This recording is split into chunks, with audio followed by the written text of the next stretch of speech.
I want us to move now into the heart of the discussion. We know that sustainable and transitional capital is growing globally. We hear a lot about green bonds, sustainability-linked loans or guarantees or blended finance instruments and climate capital, but not every company or market is able to access this finance. From where you sit, where do you think capital is actually moving, and what kinds of companies or projects do you think will be able to attract this capital? Maybe I could start with Samuel and then we go to Daniel and then Abraham. Hello, everyone, and thank you very much for having me today. It's a real pleasure to participate in this webinar. Building on the introductory remarks and the figures that have been shared on the sustainable bond market, I'd like to start by highlighting that this is a robust and mature market that has grown significantly over more than a decade to exceed $7 trillion across different instrument types. So the market has increasingly diversified. Green bonds remain the most significant instrument, but there are also social sustainability linked and transition bonds that have emerged and offered a broader range of instruments and opportunities for issuers that wish to embrace sustainable financing tools. In terms of your question regarding where the capital is actually moving and concentrating, it's generally speaking focused on the credible green infrastructure, whether through direct exposure, such as through utilities, through renewable energy projects, or through real estate via, for example, green buildings or energy efficiency related projects. And also indirectly through banks or multilateral development banks that are lending to these different low carbon sectors. In terms of the issuer types, so the market was initially largely driven by supranational issuers, as well as corporates associated with the sectors I have just mentioned.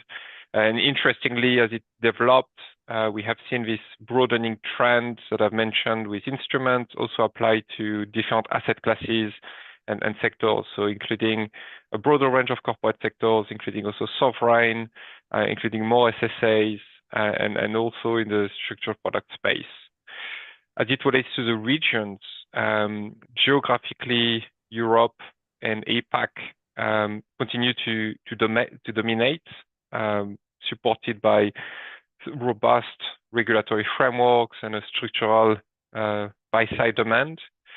But I think for the purpose of today's discussion, it's interesting to underscore that the frontier is shifting, meaning in practice that there are more regions, more issuers that are participating in this market or taking measures, steps to be in a position to issue labeled bonds in the future.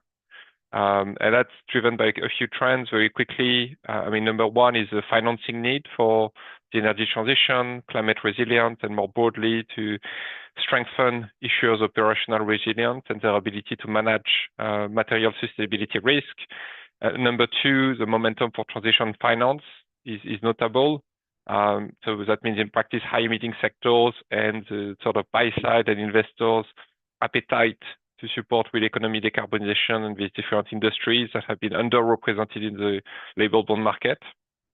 And also the growing interest in emerging markets, which is particularly relevant for today, and the awareness of the fact that the financing needs are particularly large, and also the opportunities to make a real economy sort of contribution by impact-driven asset owners is also supporting this general interest in these regions. And I will also maybe finish by emphasizing the importance of the inclusiveness of the label bond market. So that means in practice, there are more resources that have been made available to support transition finance. For example, at PIMCO, we have been very active across a number of industry initiatives, being through the ICMA and its development of the transition bond guidelines, also through an energy-focused initiative which is dedicated to supporting methane abatement finance for oil and gas companies, and which is a powerful illustration of the investors' strong interest in having these high-emitting industries, challenging sectors, incentivized to invest into real economy decarbonization through credible structures, and there are more guidance to help them in this respect.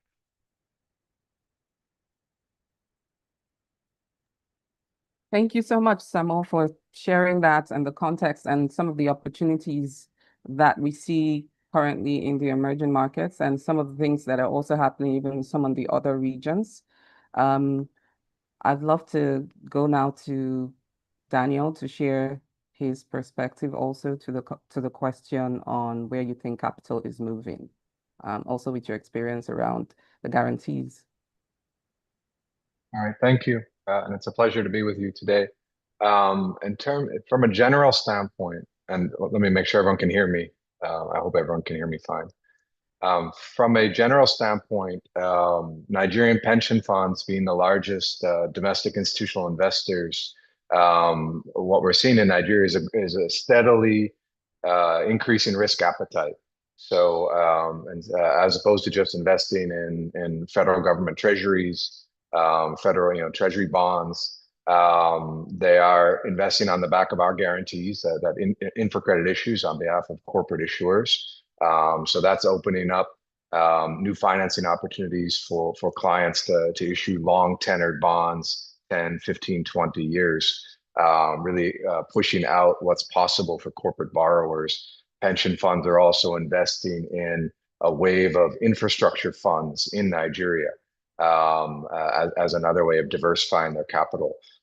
So that's giving, again, well-organized corporate borrowers a lot more opportunity to go outside of the banking sector and borrow much longer term and access more patient capital in terms of debt finance. And when you obtain the right type of debt finance at the right interest rate, it actually makes your story more attractive to equity investors as well. If you're an equity investor, you don't want to invest in a company that's borrowing at 30% interest. You'd much rather invest in a company borrowing at 18% interest.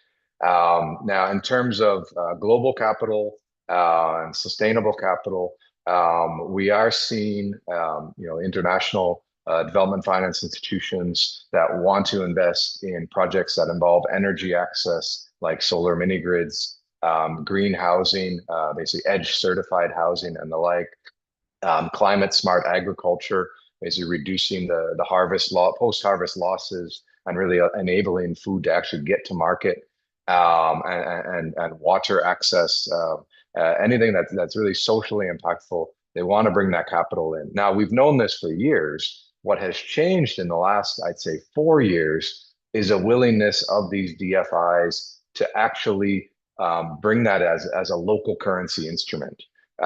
So for a while, they were bringing maybe low interest rate dollar debt, but that still posed a risk to the local operating companies if they're earning Naira and they have to repay even cheap US dollar debt becomes very expensive if the Naira devalues, because you still have to find those dollars and repay that original dollar debt principal.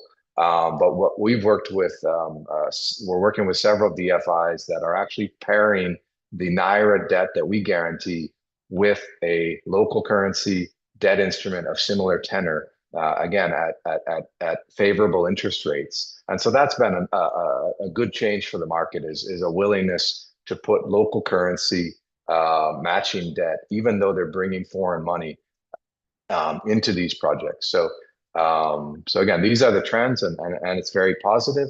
And the capital is really available. It's really our collective job to help the clients to be well organized enough to actually access that capital. That's the other challenge. And I know we'll get to that as part of the questions today. Thank you. Thank you so much, Daniel. It's always sweet news to hear that money is available, and even more so, one of the risks, the macroeconomic risk, which is FX, hedging FX, to just, see that InfraCredit is leading that conversation and doing so well on the continent. So, to the viewers, there are opportunities, and we will go into the conversation and learn more about how to position yourselves. So I'd love to hear now from Abraham your thoughts on the question on where you think capital is flowing. Thank you very much. And thanks, Daniel. Daniel and I come from the same world. So I'll just piggyback on what he said. I think overall, speaking to what Naomi mentioned in our earlier speech, I think one of the biggest headache we have are really investable opportunities. And I think that is one thing most business people need to realize, that that is the portion of the work they need to do that an investor cannot do for you, because he is on the other side of the table. He has an investment committee to present the opportunities to. It is then left for those on the other side to structure themselves correctly and appropriately. And thankfully, we have instruments like the InfraCredit that further enhance businesses within the ecosystem to be able to access this capital. Is there money in this economy? Absolutely. And if you check, firstly, if you look at the FDI numbers, came out some 2 days ago, Nigeria is significantly attracting tens of billions of dollars. Of course, there will be arguments that most of it are FPIs, meaning the hot money, but there's some component which is FDI, which is growing, right? So meaning that Nigeria is progressively an attractive space for investment. And I'll explain what is driving this attraction. One is a global geopolitical situation, right? And if you take case in point, Dangote and the whole energy security conversation, they are now having to think about expanding their plants and also extending to other African countries, because now you see, once there's a major problem in other parts of the world, you might end up being a recipient of the effect. And you can see what has happened in terms of energy prices for doing nothing and for not being part of the table when the issues are coming up. Now we are over 50% cost of energy in the last couple of months, right? So even from an energy security point of view for the country and the continent, there's a lot of thinking now about domesticating these businesses in such a way that it provides assurance for us as a nation and also for the continent. And this is something that also aligns with NSIA's strategic intent around industrialization locally. And what comes with that is you retain jobs, and that has a ripple effect on the economy. So I think that global geopolitical issues and challenges are driving certain countries to become more economically viable. And then I think, secondly, you need to realize that Nigeria is a blessed country from a resource point of view. And that is one of the resources that we are trying to translate for the Nigerian economy is in the agri space. We are currently conceptualizing and working on a project alongside the Moroccan government to build an ammonia plant, 1.5 million metric ton in Nigeria, so that feeds the fertilizer industry and that gives assurance of food security, rather than the days of where we have to import all the raw materials. One of the most commonly used fertilizer in our climate is NPK fertilizer. Today, we have some sufficiency around N, that's nitrogen. Most of the plants you have in Nigeria, they are urea plants, from Dangote to Notori to Indorama. P, we do not produce. Our own plant is designed to be the first in Nigeria, if not in West Africa. And then K, we don't have, we import. So you see that from a food security point of view, there has to be strategic investment in all this value chain so that one, it drives our own economy, two, it creates jobs, and then we have an assurance of the future. So if you think about it from an opportunity point of view, Nigeria is a good place to invest. So that's explain why the capital is flowing. And you can see the excitement around the Dangote IPO that is coming. Most of the African countries are flying in to say we want to participate. So just to tell you that they are seeing the market, they are seeing the opportunity, they are seeing that if there's a clear doer on ground, capital is willing to flow. And that is one thing I want all the businesses around the table to take away. And then secondly, speaking to what Daniel spoke about, we try to enable local capital so that you take away the issue of currency devaluation, which Nigeria has experienced over the last 20 years. Very worse over the last 10 years, right? And so why an institution like InfraCredit, which NSIA was instrumental with setting up, is very critical.